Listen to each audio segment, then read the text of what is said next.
Hello everyone, আসসালামু আলাইকুম। আপনারা সবাই কেমন আছেন? আশা করি সবাই ভালো আছেন। তো দেখেন, আমার খামারের একদম সকল মুরগি শেষ হয়ে গেছে।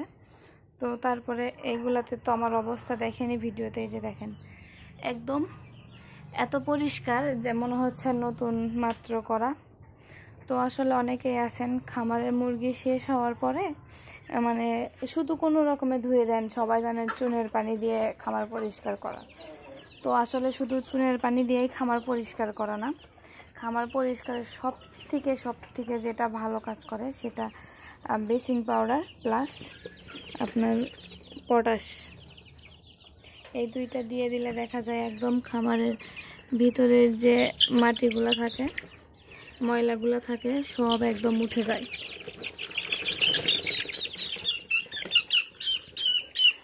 তো খামার পরিষ্কারের সাথে সাথে আরও একটা মেন সেটা হলো আমরা যে বাচ্চাগুলো একটা মাস মানে ব্রুডিং করি, একটা মাস চারপাশে বেড়া দিয়ে রাখি, এই যে ব্রুডার।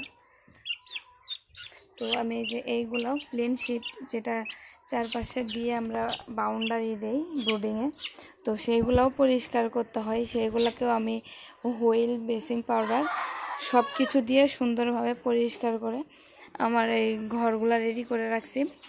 তো ইনশাল্লাহ এবার আমার কাস্টমারের চাহিদা অনুযায়ী মুরগি আসতেছে।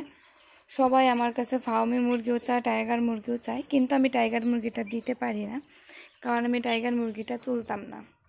তো ইনশাল্লাহ কাস্টমারের চাহিদা অনুযায়ী আপনাদেরকে দেওয়ার জন্য আমি এবার টাইগার ফার্মি দুটাই উঠাচ্ছি। তো আমার অনেক কাস্টমারকে আবার আমি কিন্তু অন্য জায়গার থেকেও টাইগার মুরগিটা কালেক্ট করে দিছি অনেক দিন, কিন্তু ওইটাতে শান্তি পাই না। যে নিজের সবার বলে যে আপু ফার্মিগুলা ভালো, টাইগারগুলা আর একটু উন্নত হইলে ভালো হইতো, বা এইটা ওইটা অনেক কথা আসে, যার কারণে এবার আমি নিজেই কাস্টমারের চাহিদা অনুযায়ী ফার্মির পাশাপাশি টাইগারটাও উঠাচ্ছি।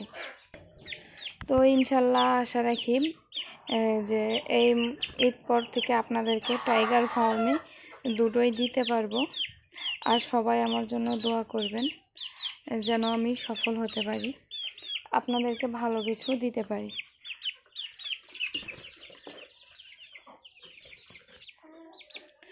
আলহামদুলিল্লাহ, যে দেখেন আমার খামারের রাজা তৈরি হচ্ছে। তো আমার কিন্তু টাইগার ফার্মিং সেটা আমার মূল ব্যবসা। তার পাশাপাশি আমি শৌখিনজাত সেল দিয়ে থাকি, প্লাস আমার কাছে কালেক্ট করে থাকি। তো তার ভিতরে এই যে একটা দেখেন পুরো দেশি, কিন্তু আসলে এটার নাম আচিল বা ফাইটার। মাশাআল্লাহ কত বড় মুরগি, মানে যাও দেখি যাও কি করে দিল। তো সবাই আমার জন্য দোয়া করবেন যেন আমি ভালো কিছু করতে পারি, আপনাদেরকেও ভালো কিছু দিতে পারি। তো সবাই সুস্থ থাকেন, ভালো থাকেন। আসসালামু আলাইকুম।